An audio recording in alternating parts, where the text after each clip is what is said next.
So you have got this weird sewer smell in your bathroom that comes and goes. Some days it is fine.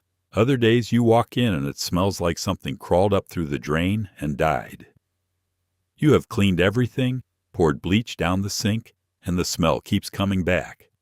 Or maybe you just had a plumber out for something else entirely, and he pointed under your sink and said, "Hey, that S-trap needs to go." And you are standing there thinking, what is an S-trap and why does it matter? Well, today I am going to explain exactly what is happening under your sink, why S-traps are no longer allowed in any home, and the real science behind why they fail. And if you stick around to the end, I will show you how to install an air admittance valve that can save you a couple $100 when a traditional vent is not an option. Let us get into it. Here's the thing. Millions of homes across the country still have S-traps hiding under sinks, in laundry rooms, and behind bathroom vanities. They were standard practice for decades, so there is no shame in having one. But once you understand why they were banned and what they are actually doing to your home, you are going to want to deal with it. The good news is, this is absolutely something you can handle yourself.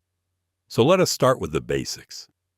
Before we talk about what makes an S-trap a problem, you need to understand what a drain trap actually does in the first place. Every single fixture in your home that connects to a drain line has a trap. Your kitchen sink, your bathroom sink, your shower, your bathtub, your washing machine standpipe, every single one.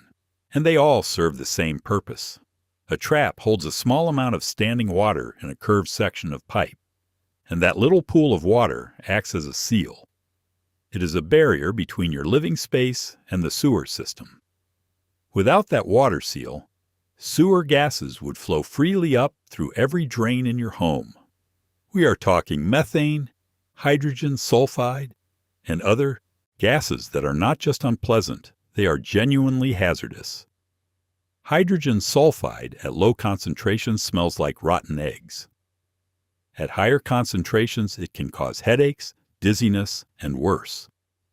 So that little curve of water sitting in your trap is doing a lot more work than you might think.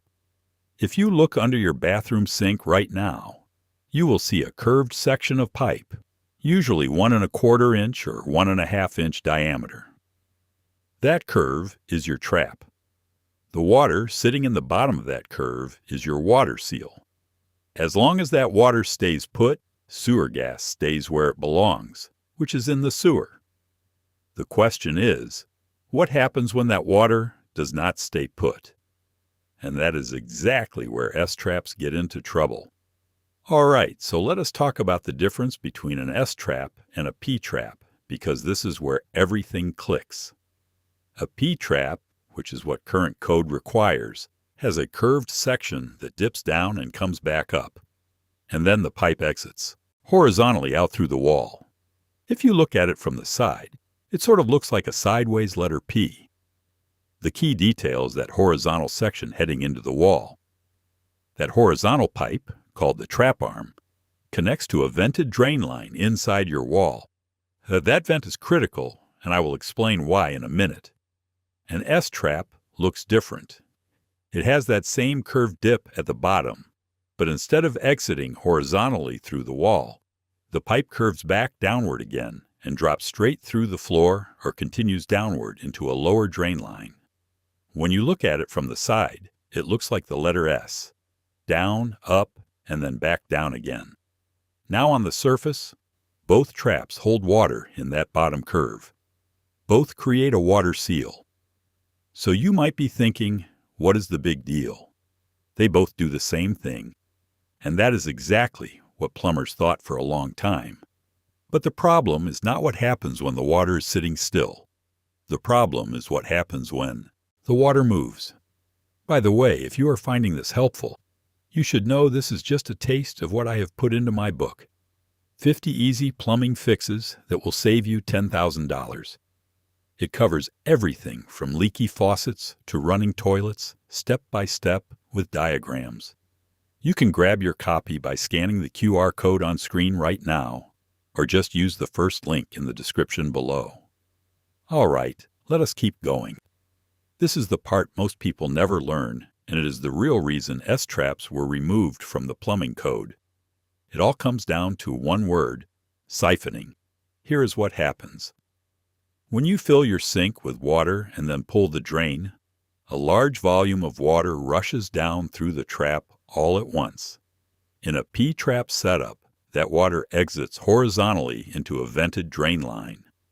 The vent, which usually runs up through your wall and out through the roof, allows air to enter the drain system behind the flowing water. Think of it like putting a straw in a glass of water and putting your finger over the top. The water stays in the straw because no air can get in above it. The second you lift your finger, air rushes in and the water drops. A vent does the same thing for your drain.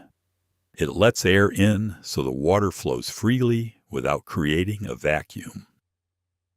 Now here is the problem with an S-trap. Because the pipe drops straight down after the trap, there is no vent. There is no way for air to enter the system behind the water. So when a large volume of water rushes through, it creates a siphon, just like sucking on a straw. That siphon does not just drain the water you sent down the sink. It keeps pulling, and it pulls the water right out of the trap itself. Your water seal, that little pool of standing water that was blocking sewer gases, just got sucked dry. Now you have an empty trap with a direct, open pathway from the sewer line right up into your bathroom. That is where the smell comes from. And here is why it is so tricky to diagnose. The next time you run water, the trap refills and the seal restores itself, so the smell goes away for a while. Then the next time you drain a full sink, the siphon happens again, the seal breaks again, and the smell comes back. It is intermittent, which makes people think it is something else entirely. They blame the garbage disposal, the wax ring on the toilet, even the water heater. But 9 times out of 10, when you have a sewer smell that comes and goes at a specific fixture, you are looking at a siphon trap. So what does the plumbing code actually say about S-traps? Both the International Plumbing Code and the Uniform Plumbing Code have prohibited S-traps in new construction for decades. You simply cannot install one in any new build or any remodel where you are pulling permits and having the work inspected. The code requires that every trap have a functioning vent to prevent siphoning. Period. Now here is where it gets a little gray. If your home was built in the 1960s or 70s and it has original S-traps that are still functioning, most jurisdictions consider those grandfathered in. You are not technically required to rip them all out tomorrow. But the moment you do any work on that drain line, the moment you remodel that bathroom or replace that vanity, the inspector's going to require you to bring it up to current code. And if you are selling your home, a sharp home inspector will flag every S-trap in the report. Buyers see that, and they either ask for a price reduction or they want it fixed before closing. So even if you are not smelling sewer gas right now, there are real financial reasons to get ahead of this. Let me walk you through how to figure out if you have S-traps in your home. First place to check is under every sink. Bathroom vanities are the most common spot, especially in homes built before the 1980s. Open the cabinet door, look at the drain pipe, and trace its path. If the pipe curves down, comes back up, and then drops down again through the floor, that is an S-trap. If the pipe curves down, comes back up, and then exits horizontally through the wall, that is a P-trap, and you are fine. Also check your laundry area. If you have a standpipe for your washing machine that drains through the floor, there could be an S-trap hidden below floor level. And check any older tubs or showers where the drain disappears straight down without any visible horizontal run. Common symptoms of a siphon trap include intermittent sewer smell at a specific fixture, gurgling sounds when the sink drains, and a drain that seems to empty unusually fast with a sucking sound at the end. Now let us get into the actual fix. Replacing an S-trap with a proper P-trap is a straightforward job that most homeowners can knock out in under an hour. Here's what you need: a 1.5-inch P-trap kit for a bathroom sink, or a 1.5-inch kit for a kitchen sink. You will also need a hacksaw or PVC pipe cutter, slip, joint pliers or channel locks, plumber's tape, a bucket, and towels. First, place your bucket under the existing S-trap and remove it. Loosen the slip nuts on both ends by turning them counterclockwise. Water is going to spill out, so have those towels ready. With the old trap removed, here is the key question: where does the drain pipe go? If it drops through the floor, you are going to need to reroute it into the wall to connect to a horizontal drain line. In some cases, the drain line inside the wall is close enough that you can simply cut into it and install a sanitary tee. Measure your trap arm carefully. Code requires the trap arm, that horizontal section between the trap and the vent, to have a slight downward slope of 1/4 inch per foot. Do not make it steeper than that, or you risk the water outrunning the air and causing the same siphoning problem. Connect your new P-trap to the tailpiece coming down from the sink drain. Tighten the slip nut hand tight, then give it another quarter turn with your channel locks. Do not overdo it. These are plastic fittings and they will crack if you gorilla grip them. On the wall side, connect the trap arm to the drain fitting with another slip nut. Make sure everything is aligned without stress on the joints. Run water for a solid 2 minutes and check every connection with a dry paper towel. If the paper towel stays dry, you are good. Let me go over some common issues you might run into. First, your drain exits through the floor and there is no wall drain to tie into. This is the most common obstacle with S-trap replacements in older homes. You may need to open the wall and install a new drain line, which is more involved. Second, there is no vent line anywhere near the fixture.